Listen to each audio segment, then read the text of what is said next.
상당히 송구스럽게도 아직은 바닥이 아닌 것 같다. 펀더멘탈 악화에 대해서 주식시장이 내려온 게 지금까지의 1차 하락이라고 봐요. 자, 그러면 이제부터 생각해 봐야 될 건 글로벌 경기 전반이 뭔가 어떤 요인에 의해서건 조금씩은 힘이 약화되고 있는데 나머지 시장들은 괜찮을까? 나머지 시장들이 가격이 흔들릴 때 변동성 확대에 의해서 좀 더 충격을 받는 그 2차 하락이 아직은 남아 있는 것 같아요. 대신에 강현기 DB금융투자 주식전략 파트장과 함께하겠습니다. 어서 오십시오. 어서 오세요. 반갑습니다. 네. 올해 증시를 너무 잘 보셔가지고 찾으시는데도 굉장히 많으실 것 같고 바쁜 시절을 보내고 계실 것 같은데요. 시장이 힘들었죠. 네. 그리고 저도 이거는 맞춰도 좀 죄송스러운 형태. 사실 매번 나오실 때마다 좋은 시장이 아니다 말씀하시면 제발 틀렸으면 좋겠다 맞습니다. 이런 생각을 했는데 오늘 주제는 더 마음이 무거워요. 한국 주식시장 2차 하락 가능성. 아니 이미 다 맞으셨고 이렇게 내려왔는데 2차 하락이라니 이 국내 증시 바닥이 아니라는 말씀이십니까? 저는 상당히 송구스럽게도 지금 아직은 바닥이 아닌 것 같다. 그래요. 이렇게 생각을 합니다. 이유를 여쭤보기도 좀 무서운데 네. 사실 지금의 이제 하락의 어떤 요인들부터 한번 1차 하락이라고 할 수 있겠죠. 1차 하락이라고 하는 것의 요인부터 한번 정리해 주시고 2차에는 뭐가 더 있길래 더 빠지는 건지 네. 이렇게 이야기를 해보겠습니다. 예. 어떻습니까? 1차 하락의 이제 원인을 한번 정리해 주실까요? 저희가 지금은 현재 사회적으로 정치 문제가 굉장히 이제 포커스가 맞춰져 있고 그렇죠. 이것도 물론 시장에 영향을 미치긴 합니다. 그리고 지금의 혼란이 앞으로도 남은 펀더멘탈에 또 영향을 미칠 건데, 근데 한국 시장은 큰 틀에서 보면은 글로벌 경기가 중요하고 수출이 중요한 국가기는 해요. 네. 근데 이 지표들을 쭉 살펴보면 단일 지표가 아니라 여러 지표들을 종합해 보면 올해 여름부터 글로벌 경기의 모멘텀들이 고개를 좀 수그리고 있더라고요. 이 차트는 가지고 왔는데 이 페이지 보시면 검은색 선이 분데스방크에서 발표해주는 글로벌 경기인데 여러 지표들을 이제 또 종합하는 요 지표에 불과합니다. 그러니까 많은 지표들이 동일한 얘기를 해주고 있는 거죠. 그러면 저희 코스피는 가장 단순하게 설명할 수 있어요. 요즘 수출 증가율 기준으로는 플러스긴 하지만 이제 내려오고 있고, 글로벌 경기가 스멀스멀 힘이 약해지면서 저희 코스피는 또 경기 민감 업종이 상당히 많지 않습니까? 상당히 좀 진실되게 여러 상황 악화에 대해서 펀더멘탈 악화에 대해서 주식시장이 내려온 게 지금까지의 1차 하락이라고 봐요. 자, 그러면 이제부터 생각해 봐야 될 건 그러면 글로벌 경기 전반이 뭔가 어떤 요인에 의해서건 조금씩은 힘이 약화되고 있는데 나머지 시장들은 괜찮을까? 이걸 한번 생각해 봐야 됩니다. 나머지 시장들이 가격이 흔들릴 때, 그러면 저희 코스피는 2차 하락은 나머지 글로벌 주식 시장들의 가격의 변동성 확대에 의해서 좀 더 충격을 받는 그 2차 하락이 아직은 남아 있는 것 같아요. 그러면 이렇게 직접 질문을 드려볼게요. 시청자분들이 요즘 굉장히 까칠하셔가지고 제가 이제 잘 맞추셨다 이러니까 뭘 다 맞았냐, 미국적 틀렸다 이렇게 맞습니다. 또 바로 지적을 하세요. 맞습니다. 그런데 지금 말씀하신 나머지 장의 변동성이 커질 때 한국 시장이 2차 하락 가능성이 있다는 말씀은 혹시 미국 시장의 조정 가능성을 말씀하시는 걸까요? 맞습니다. 올해 제가 절대 다 맞춘 것도 아니고 많이 또 틀렸습니다. 맞습니다. 미국 시장은 대표적으로 제가 또 잘못 본 시장이기도 하죠. 결론적으로 보면. 그래서 한번 미국 시장 얘기를 한번 드려볼게요. 요즘에 엔비디아는 왜 이렇게 움직일까? 이렇게 대제목으로 달아봤는데 엔비디아 같은 성장주는 성장률에 반응해서 움직이죠. 성장주는 당연히 성장률에 반응해서 움직이죠. 그런데 예전에는 이 매출액 증가율에 연동해서 주가가 움직였지만 어느 순간부터 좀 달라요. 여러분 엔비디아 회계 기준으로 1분기 실적은 이때 5월 말에 발표됐습니다. 네. 예, 잘 나왔죠. 262. 예. 네. 2분기는 엔비디아 회계 기준으로는 요때가 제 기억으로는 8월 말 언저리였습니다. 예. 122. 여러분, 8월 또 9월 언저리 넘어갈 때 미국 시장이 흔들렸어요. 예, 흔들렸습니다. 그때부터는 뭔가 엔비디아도 펀더멘탈 따라서 움직이는데 어느 순간부터 갑자기 엔비디아가 이 펀더멘탈에 반응해서 움직이는 걸 그만하고 요즘은 매출액 증가율이 더 떨어지고 있고 향후 컨센을 보더라도 내년 2월 13일 날 발표되는 엔비디아 4분기 매출액 증가율 이것도 이제 65%로 떨어질 것 같은데 이 반응을 멈췄어요. 이게 왜 그럴까를 생각해 보는 게 가장 핵심입니다. 예. 네. 예. 왜 그런 걸까요? 예, 이게 한번 이제부터는 좀 가정이 들어갈 수는 있죠. 이건 네. 이제 제 분석이 이제 들어가고 제 개인적인 생각 가정이 들어갑니다. 펀더멘탈에 반응을 하다가 펀더멘탈에 반응하지 않고 다르게 움직였다면 결국 이게 돈이 작용한 거예요. 근데 올해 중반에 미국에 대선이 있었습니다. 네. 네. 그래서 좀 얼핏 생각이 나네요. 또 저희 문홍철 팀장님께서도 나오셔서 요즘 뭐 재무부를 중심으로 너무 많이 돈을 풀고 있는데 이게 왜 그럴까? 갖가지 여러 가설들을 언급하고 그런 토론도 했었던 거 네. 기억이 납니다. 자, 그런데 저희가 이 4페이지 같이 한번 또 보시면 사실 지표로 확인해 봐도 미국 이 정부 지출이 올해 상당하긴 했어요. 예.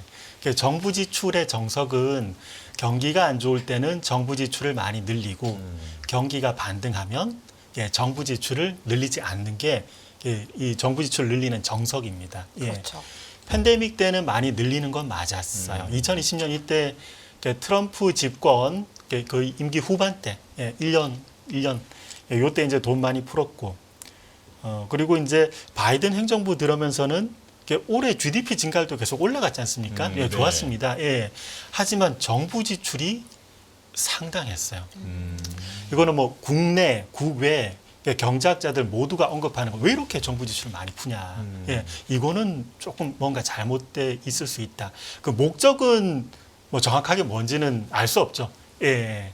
뭐 정치적인 의도에서건 아니면 저희가 모르는 경제학적인 원리에서건. 근데 이 재무부를 중심으로 풀었던 정부 지출 확대가 펀더멘탈에 반응하는 주가를 멈춰 세웠을 수 있어요. 예, 그러니까 미국 주식시장은 올해 연 중반 흔들리는데 요걸 보고 이 정부 쪽에서는 어떤 목적에 의해서건 이제 소규모 유동성 장세를 만들어 버리지 않았을까? 이렇게 생각해 볼 수 있습니다. 자, 그러면 앞으로 여러분 정부 지출을 직전에 이렇게 많이 늘렸다면 두 가지 측면에서 그 향후 스텝을 예상해 볼 수 있습니다. 네. 뭐냐면 정부 지출을 많이 늘리면 이 곡간이비었기 때문에 네. 그 다음엔 쓸 돈이 좀 없어요. 그렇죠. 예, 그러니까 2025년에는 사실 어느 분이 대통령이 되시건 쓸 돈이 좀 부족하긴 합니다. 예. 그리고 정부 지출을 늘렸을 때 팬데믹 때가 대표적인데 이걸 너무 늘려버리면 향후에 인플레가 좀 찾아올 수 있어요. 네. 예. 팬데믹 때 정부 지출을 늘린 거 이게 대표적이죠. 보통 한 8개월 정도 시차를 두고 인플레가 슬금슬금 찾아올 수 있거든요. 그러니까 내년에는 트럼프 집권 2기 때 정부 지출을 많이 늘리기는 어렵다. 좀 어려운 환경입니다. 그러면 이 갑자기 나타났던 올해 9월까지는 펀더멘탈에 반응하다가 갑자기 소규모 유동성 장세에 의해서 펀더멘탈에 반응하지 않은 이런 미국 주식 시장이 그럼 이 유동성이 더 이상 이 주입이 안 되면 그러면 결국 펀더멘탈의 그 위치에 따라서 다시 움직일 수 있는 거죠. 아까 엔비디아 매출액 증가율 이렇게 쭉 내려오는 거 보셨는데 네. 반응을 이제 안 해왔던 게 꽤 이제 누적이 돼 있어요. 예. 그러면 이게 이제 언젠가 이게 작동이 다시 시작이 되면 이게 상당히 좀 거칠게 움직일 수 있다. 근데 특히나 저는 시기가 내년 2월 엔비디아 4분기 매출액 증가 요거 발표될 때가 좀 개인적으로는 좀 불안해요. 내년 예. 2월 와, 네. 얼마 안 남았네요. 예. 제가 두 가지 물음표, 제가 예. 이제 궁금한 부분이 있습니다. 일단은 미국의 그 정부 지출 차트 보여주신 차트가 굉장히 좋은데요. 다시 보면서 얘기를 하자면, 사실 똑같이 그냥 그러니까 지출 수준을 늘리는 속도 조절은 했지만 그 팬데믹 때를 제외하고는 그냥 우상향이에요. 미국 정부가 지출을 줄인다. 이게 제 평생에 보기는 보나 진짜 줄이는 일이 오나 줄이는 게 아니라 옆으로 기어가기만 해도 지금 보여주시는 것처럼 S&P 500은 2008년 금융위기를 제외하면 대체로 또 우상향을 해왔어요. 그러면 내년에 늘리기는 어렵더라도 미국 정부가 지출을 확실히 줄일 거라고 볼 수 있는 근거가 혹시 있으실까요? 이 그림에 대해서 잠깐 제가 보조적인 설명을 해보면, 네. 예. 이게 그 화폐가 명목 단위로는 시간이 가면서 증가하니까 네. 예, 이 회색 선이 올라가는 게 맞습니다. 네. 제가 설명이 좀 부족했어요. 맞습니다. 그리고 정부 지출이 그 당시에 이게 뭐라고 할까? 이게 실질 단위로 제가 가져왔어야 되는데 네. 이게 오히려 제가 좀 부족한 게 있네요. 이게 옆으로 기면 이게 꾸준히 이제 화폐 가치는 올라가지만 이 정부 지출은 지출의 줄였다는 명목 거죠. 단위가 이게 그러면 실질로는 이게 안 들리는 거예요. 옆으로 네. 기면 이게 안 들리는 거예요. 네. 이렇게 설명해야 더 정확한 겁니다. 네. 그러면 그리고 이제 이 그림에서 가속도가 붙어서 올라오면 요때는 이제 정부 지출을 늘린다고 표현하는 게 좀 더 맞는 거죠. 그럼 네. 기울기가 평평해지기만 해도 사실상의 맞습니다. 이게 뭐 줄이는 것과 마찬가지다. 맞습니다. 그런데 그 시국에도 주가가 안 빠졌다라는 그림으로 보여서 여쭤보는 겁니다. 네.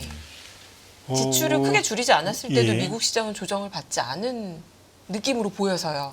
요때는 이제 네. 이제 경기가 반등했으니까 이제 정부 지출을 줄인 거고 이제 자동적으로 잘 굴러가는 거죠. 네. 요때는 그리고 2009년에서 13년 여러분 또 기억나실 겁니다. 미국에서 투자 붐이 또 한때 불었습니다. 1차 리쇼어링. 네. 아마 기억나실 겁니다. 맞습니다. 네. 그 애널리스트 선배분이시니까 네. 아마 또 기억나실 겁니다. 2009년부터 대략 한 13년까지. 네. 그리고 이때 셰일 오일 개발도 한참 했습니다. 맞습니다. 네. 그래서 정부 지출을 구태여 그림상으로는 가속도 있게 올리지 않더라도 이제 충분히 올라갈 수 있는 시장이 올라갈 수 있는 동력이 있었던 거죠. 저는 앞서서 일부에서 LS의 센터장님께서 내년 미국 시장을 좋게 본다라고 하셨던 부분에 저도 일부 좀 동의가 됐어요. 근데 그 원인 중에 하나는 이유 중에 하나를 찾자면 지금 트럼프가 어쨌거나 러우 전쟁이 끝날든 안 끝나든 간에 유럽의 LNG 수출을 더 하겠다라는 입장 아닙니까? 그러면 과거에 말씀 주신 것처럼 과거에 셰일오일 붐에 미국에서 투자가 늘어났던 것처럼 이번에도 한 번 더 투자를 늘리겠다라고 할 가능성이 있고 그다음에 두 번째는 지금 한국 기업들도 미국에 투자를 굉장히 많이 하고 있는데 그 계획이 철회되지 않는 한 어쨌거나 미국의 투자는 민간에서도 꽤 올라갈 수 있지 않습니까? 그렇다면 정부 지출을 과거에 안 늘렸을 때 주가가 올랐던 것처럼 내년에 또 그럴 가능성이 있지 않을까요? 굉장히 좋은 질문이고 제가 다행히 어펜딕스로 몇 가지를 가지고 온 게 있는데 네, 그중에도 제가 답변해 드릴 게 있을 것 같아요. 네. 증거 자료를 같이 보시면서. 대본에 없는 질문을 갑자기 드리는 바람에 오히려 네. 저는 좋습니다. 사실 대본대로 간 적이 없잖아요. 예, 네. 맞습니다. 저희가 트럼프 집권 2기 때 미국 우선주의 그리고 보호무역주의를 했을 때 과연 미국의 여러 지표들이 올라갈 수 있을까? 지금 그 기대는 그렇죠. 네. 기대는 그렇죠. 그러면 트럼프 집권 2기 때 어떻게 발생할 건지에 대한 참고 자료는 사실 트럼프 1기 때예요. 그리고 또 좀 더 정확하게 말하면 트럼프 집권 1기 때 집권 초반 바로 보호무역주의가 본격화된 건 아니고 2018년 그때 정확하게 5월입니다. 네. 그때부터 보호무역주의가 나타났는데 이제 이빨을 본격적으로 이제 드러냈는데 요때 한번 보시죠. 미국의 제조업을 좀 더 좋게 살리기 위해서 보호무역주의를 했는데 그렇게 되면 물론 상대국에게 피해가 가는 건 맞아요. 그런데 상대국에게 피해가 갔을 때 글로벌 전반적으로 조금 경기가 안 좋아집니다. 그럼 미국 제조업은 총수요가 줄어드니까 미국 제조업 역시 좀 불안정해져요. 제가 이 검은색 선은 재고 출하 비율입니다. 근데 그걸 역축으로 그렸으니까 이 검은색 선이 아래쪽으로 내려오면 예, 이게 재고가 쌓이고 출하가 잘 안 되는 겁니다. 예, 2018년 미국 보호무역주의가 대두된 이후부터는 지표가 좀 이상하게 움직인다. 예. 네. 그리고 그 당시에 미국에 이게 이제 이 대본에 없는 질문 어펜딕스로 다행히 가져왔습니다. 네. 네. 네. 여러분 이게 화살표가 제가 잘 보이네요. 다행입니다. 네. 요때 화살표 그린 거 이거 이렇게 미끄러지는 거, 요 부분, 요 부분. 요때가 미국이 보호무역주의 트럼프 집권 1기 때 미국의 시설 투자 지표예요. 예, 기업은 합리적입니다. 네. 장사가 잘 안 되면 그때 채용 공고도 줄었어요. 네. 그거 아십니까? 예, 그리고 미국은 기업들은 장사가 잘 안 되면 그때 시설 투자 너무 늘렸는데 장사가 잘 안 되면 고정비 부담 상당히 많이 나갑니다. 예, 그러니까 우리 시설 투자도 줄여버려요. 예, 자 그러면 이제 지금의 상황을 한번 볼게요. 트럼프 집권 2기 때 미국 쪽에서 시설 투자도 더 많이 할 수 있고, 뭐 이렇게 신규 채용 그리고 뭐 고용도 더 많이 이루어지고 소비도 더 나아질 수 있지 않을까? 전 좀 다르게 봐요. 지금 또 시설 투자 지표를 한번 볼게요. 2020년 팬데믹 빵 터지고 미국 쪽에서 이 투자 많이 했던 건 엄밀히 따지면 이게 리쇼어링 2차입니다. 2차 리쇼어링. 예, 1차 리쇼어링은 2009년 때 했었고, 그리고 2차 리쇼어링 하고 나서 AI 투자까지도 같이 버무려져 있는 거예요. 예, 네. 미국의 시설 투자가 이미 꽤 많이 했습니다. 이미 역사상 최고치예요. 네. 예. 자, 그런데 물론 상황 좋으면 투자 더 할 수도 있겠죠. 자, 그런데 한번 가만 생각해 볼까요? 예, 요즘 가장 이상한 것 중에 하나가 경기 선행지수 빠지는데 주가는 왜 이렇게 좋을까? 네, 예, 그렇죠. 맞습니다. 그것 중에 이게 이제 미스테리 중에 요즘 하나로 남아 있긴 합니다. 그런데 저희가 확률의 관점에서 한번 따져볼게요. 미국 경기 선행지수 잘 못 만들어졌을 수도 있어요. 요즘 상황을 잘 못 반영할 수도 있습니다. 자, 그런데 선행지수가 이 정도로 하락했을 때 지금 동행지수는 견조하거든요. 동행지수는 만들어지는 원리가 생산하고 소비입니다. 네. 그러니까 소비의 불확실하고도 볼 수 있어요. 그림상에서 회색 선이 이제 경기 동행지수, 선행지수는 요 정도로 빠졌는데 동행지수는 견조한데 앞으로 동행지수가 견조할 확률이 높을까, 빠질 확률이 높을까? 제가 볼 때는 흔들릴 것 같아요. 네. 자, 그러면 이걸 조합해 보겠습니다. 지금 이미 2차 리쇼어링 그리고 AI 투자까지 미국의 시설 투자 지표는 역사상 최고치입니다. 예. 그런데 선행지수 내려왔는데 동행지수가 흔들릴 확률이 높죠. 소비가 슬로우해질 확률이 높다면 기업들은 이제 고정비 부담이 누적이 되는 거예요. 네. 예. 그러니까 특히나 트럼프 보호무역주의 때 2018년 그때도 보면은 지표가 오히려 미국 쪽에 우호적으로 움직이는 게 아니라 좀 부진하게 움직였습니다. 그리고 앞서서 서두에서 엔비디아도 지금 펀더멘탈에 더 이상 반응하지 않는 상태고. 네. 예. 그러면 이 유동성, 정부발 유동성이 줄어들 수 있는 시점부터는 이런 여러 가지 우려들이 주가에 반영이 될 수 있다. 9월부터 잘 맞았고 그 이후로 잘 안 맞은 이유는 미국 시장에 대해서 펀더멘탈 쫓아서 이렇게 분석을 하면 미국 시장도 어느 정도 그 윤곽대로 움직였는데 돈이 개입돼 버리면 그때는 분석의 영역을 조금 넘어갈 수 있습니다. 그래서 그 이후로는 네. 아까 전에 그렇다면 엔비디아를 가지고 이제 쭉 설명을 해주셨잖아요. 예. 엔비디아의 주가가 펀더멘탈에 크게 반응하지 않더라라는 예. 데에서 어떤 이제 관찰을 하시면서 지금 이런 이제 분석을 내놓으신 건데, 그렇다면 이제 저처럼 그냥 이제 엔비디아 얼마나 올랐나 이렇게 보는 투자자들은 엔비디아 주가가 좀 꺾이기 시작한다라고 하면 상당히 위험한 상황이다, 이렇게 좀 받아들여야 할까요? 맞습니다. 아까 굉장히 또 좋은 포인트를 지적해 주셨는데 글로벌 투자자들 입장에서도 만약에 미국의 소규모 유동성 장세가 나타나서 이제 그 관련 주식이 올랐을 때 그럼 글로벌 투자자들은 엄밀히 말하면 한국은 좀 많이 하락했지만 뭐 다른 주식들도 그렇게 시원스럽게 올라가지 못했거든요. 수익률 어디서 낼 수 있을까? 미국이 보니까 굉장히 좋더라. 네. 그러면 글로벌 자금도 거기에 투입이 되는 거죠. 그래서 달러 강세였습니다.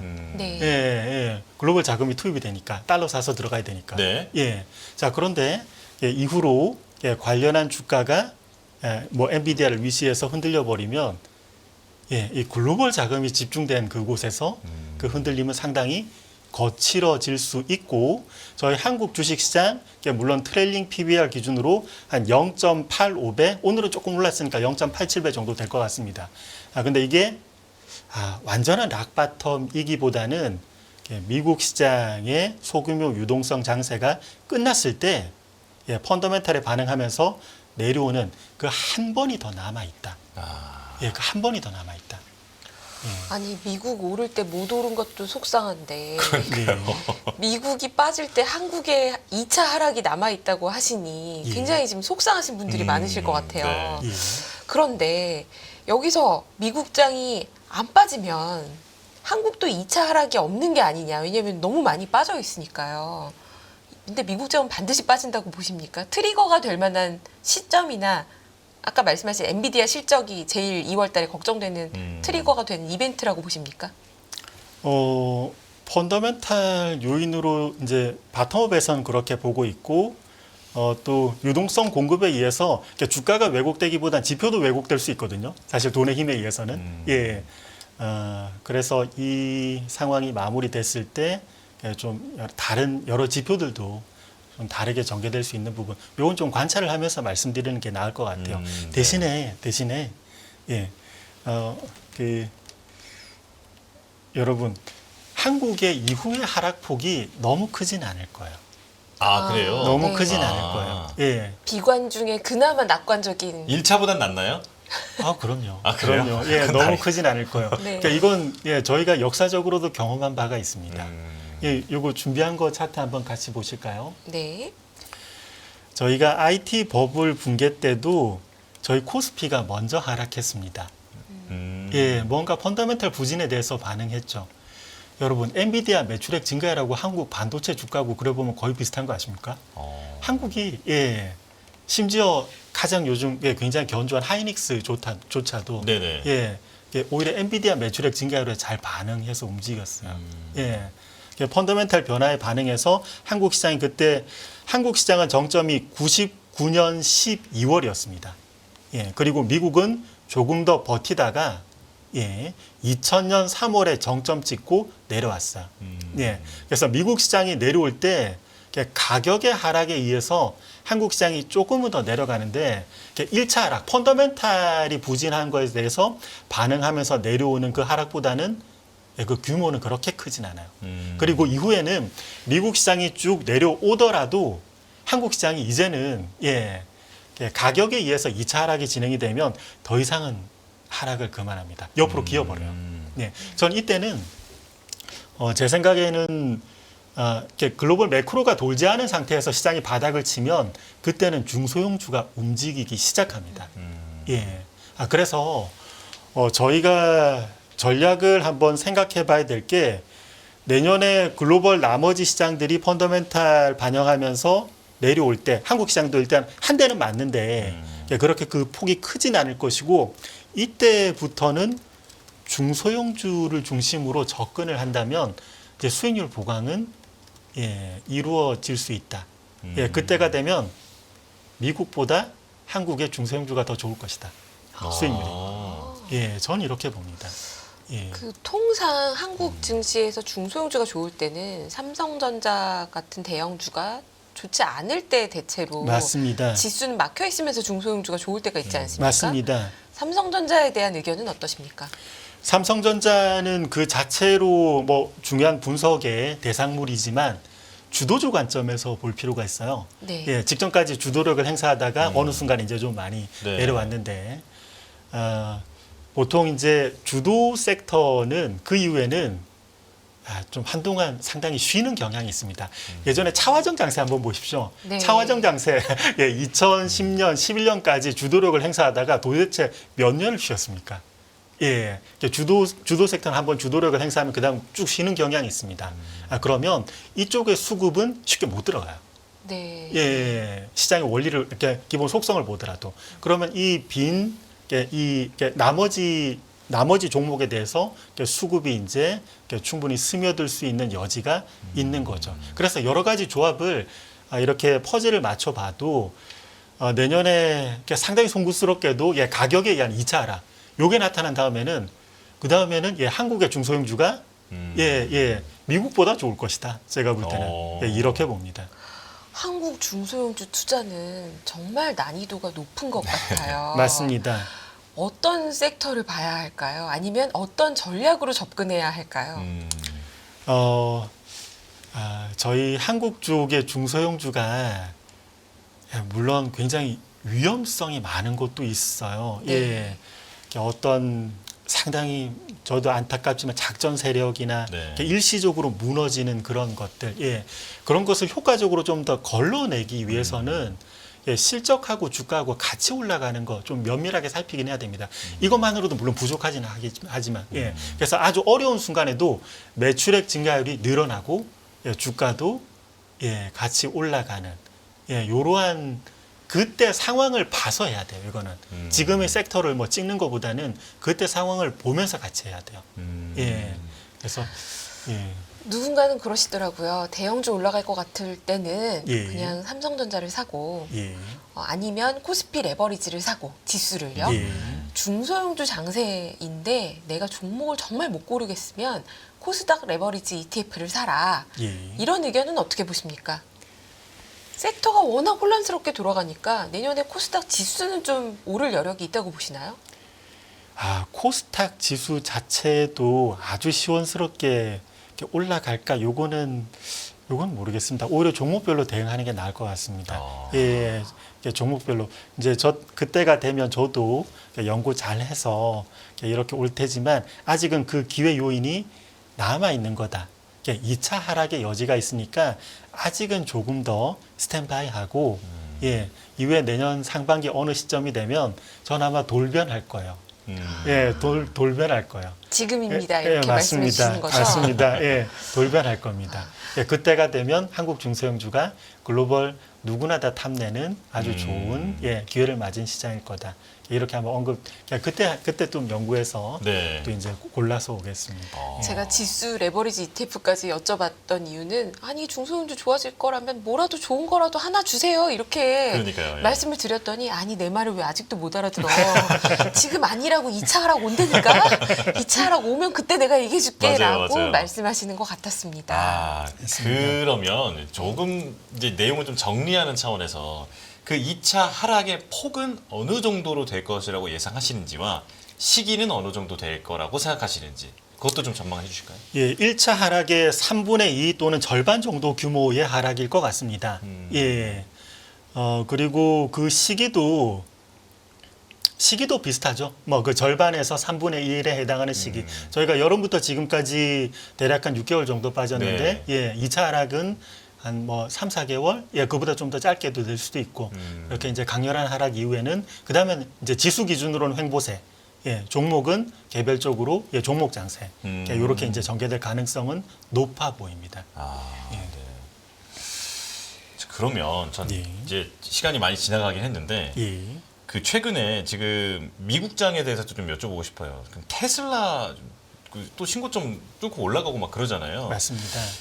지금 이제 이 서학개미 쪽에 대해서 뉴스도 많이 나오고 그러다 보니까 이제 아예 평소에 관심도 없으시던 분들까지도 좀 올라타고 있는 좀 그런 모습이 보이는데 지금 조금이라도 먹을 공간이 남아 있다고 보십니까? 그 미국 증시에 대해서? 예. 이제 뭐 9월 이후부터 10월부터죠. 그때는 또 미국 시장에 대해서 저는 이제 틀렸습니다. 예. 하지만 제가 보는 관점에서는 예, 하락장이 지금 펀더멘탈 반영 안 하다가 하락하기 시작하면 단 1개월 만에 1년의 수익률이 날아가요. 예, 보통 하락장은 그렇습니다. 그래서 저는 제 입장에서는 참 증권사 소속으로는 참 할 말은 아닐 수는 있는데 투자는 위험하시다 지금은. 예, 이렇게 생각을 합니다. 예. 그래도 우리가 현금만 갖고 있을 수는 없지 않습니까? 그럼 이럴 때 뭘로 대응을 하거나 또는 해칭을 해야 될까요?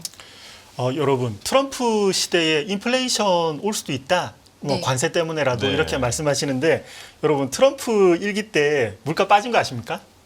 그 문홍철 팀장님이 그 얘기 하셨던 것 같아요. 예, 또 제 거 뺏겼나? 예, 6페이지 한번 보시면 여러분 그 잠재 성장률 추정치 요때 참 재밌어요.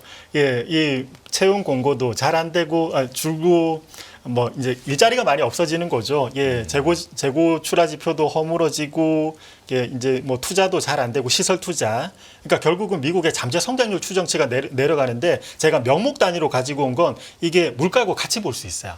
예, 이게 내려오면 물가도 떨어지고 경기도 좀 안 좋은 겁니다. 네.